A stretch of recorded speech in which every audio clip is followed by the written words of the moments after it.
Okay, there's something that I want to talk about today, and it is using the iPhone 14 as an everyday camera, as a DSLR replacement, a cinema camera replacement. Why are you the way that you are? Carry around with you, put it in your pocket, shoot everything that you would normally kind of camera.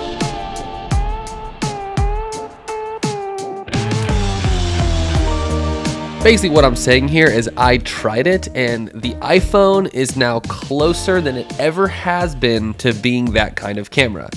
But it's not without its quirks. There are still some shortcomings. So in this video, we are going to talk about the pros and cons of using an iPhone, the newest iPhone, as an everyday camera. Now, I think it's worth noting that when I watched the keynote, I actually wasn't super excited. This is the best iPhone we've ever created. And I did not upgrade. I am still using a 12 Pro. And the reason I'm using a 12 Pro is because I'm not rich. Help me, I'm poor. I don't get to upgrade all the time, and people who do, that's awesome. And when I watched the keynote, I thought in my mind, I'll wait for the 15. Now, the work phone that I have, the iPhone 14 Pro, though, has somewhat kind of shocked me. I've actually been shocked of how much I like using it as a camera.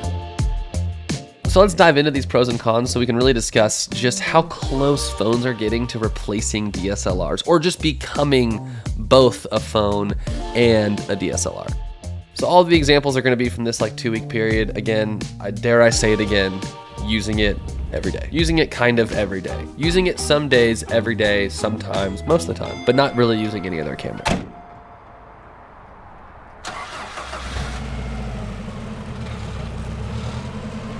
Okay, so the first pro is obviously just the portability. You can bring this thing anywhere, it's your phone, so you usually don't forget it. You most of the time always have it with you, and it's really small. This is smaller than any camera you can buy that's of quality, and weighs virtually nothing compared to a body and a lens. Even mirrorless cameras now, the lenses are heavy. There's a ton of glass in there. So I think portability here, I won't spend too much time because it's obvious, but portability here is massive. Bringing this on a backpacking trip was very easy, just to put in a pocket, pull it out whenever I needed it. The second pro is a massive win, and this is the 48 megapixel RAW mode. Now, there are some quirks with this that I'll get into in the cons section, but I've been blown away with how good RAW looks. I think it looks less saturated and punchy right out of the gate, with just how RAW is supposed to, as compared to the JPEG normal mode. And just what you're able to get out of these images in terms of just the color grading is a ton of fun. And this is where I think it's getting the closest to DSLRs, is in this photo mode.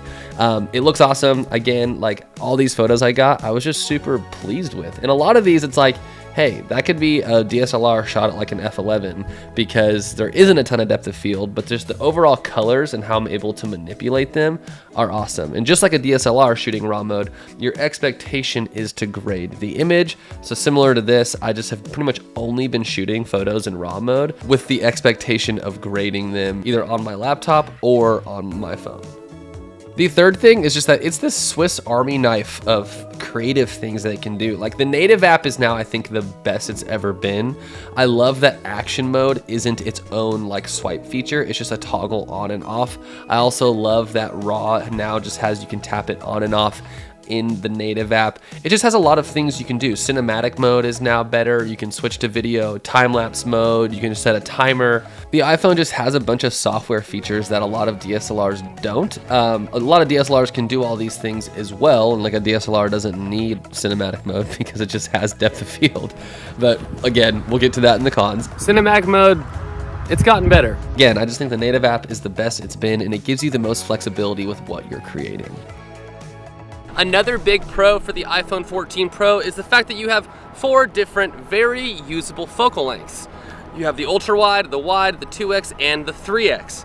Now, the image quality, usability varies between each 4, but this is probably the best that the 4 have been, barring the 2x only being digital. But the way to think of these 4 focal lengths is like 4 lenses. If you were to show up to a shoot with 4 different nice fixed primes, one ultra wide, one kind of wide, one kind of tight, and one a little tighter, then you would that would be okay. Like, you would be okay during the shoot. You'd most likely cover everything you needed. The problem here though is that all 4 of these lenses aren't a super high quality prime with a really fast aperture.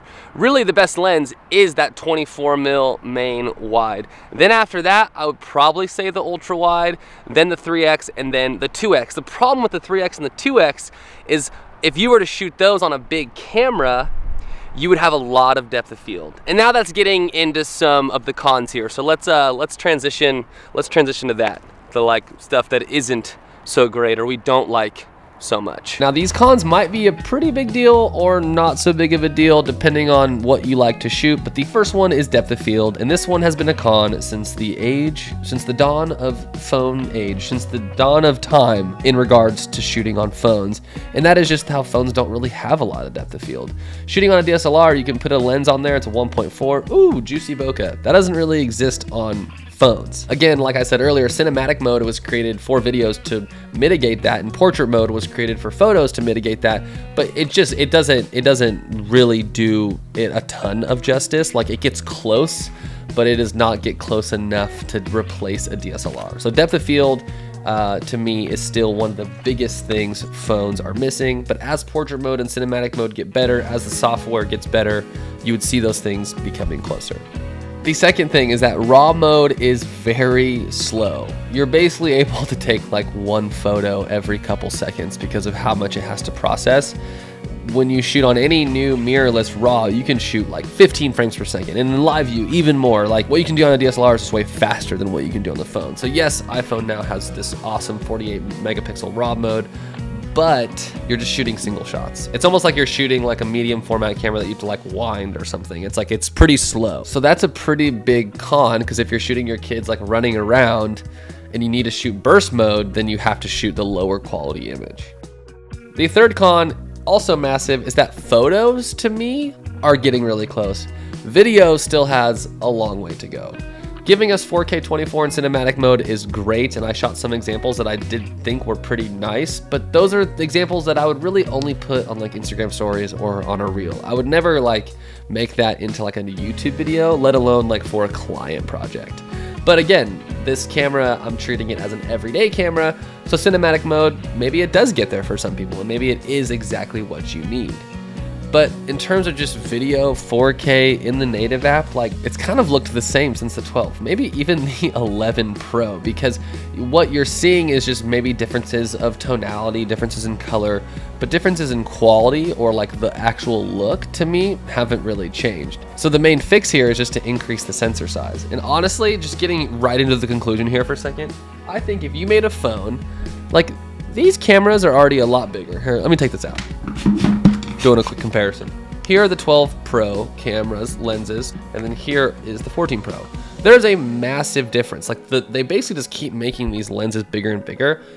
At what point do you just put the biggest darn sensor you can in here, make the lenses like the entire back of the phone, make the phone a little wider, and just call it good? Like at what point do we just want the best camera quality and we don't really care that it's a little bigger, because it's doing both your phone and your photo thing, which if you were to take your big camera and this, that's so much bigger than if you were to put like this inside here. Now this is a film camera, bad example, but you see what I'm saying. All right, everybody, hopefully you found that as interesting as I did thinking about this, just because as phones get better, so does the competition between a traditional camera and your iPhone, or any phone for that matter. And I think that it's fun to see this happening. I also think that it's kind of slowed down. Like, I think phones started to really replace cameras, and now a lot of these cameras from Sony and Fuji now have kind of fought back. But I am curious to see what the next iPhone looks like, and really where we end up in the next 5 years, because people are shooting on phones more than ever. Phones are getting a lot better, but there's still a lot of room for improvement. So let me know in the comments if you would ever use a phone as your everyday camera. I think it's a fun experiment. It's fun to try and worth letting yourself kind of go there. So yeah, appreciate you guys watching, and we'll see you guys in the next video. All right, later, y'all.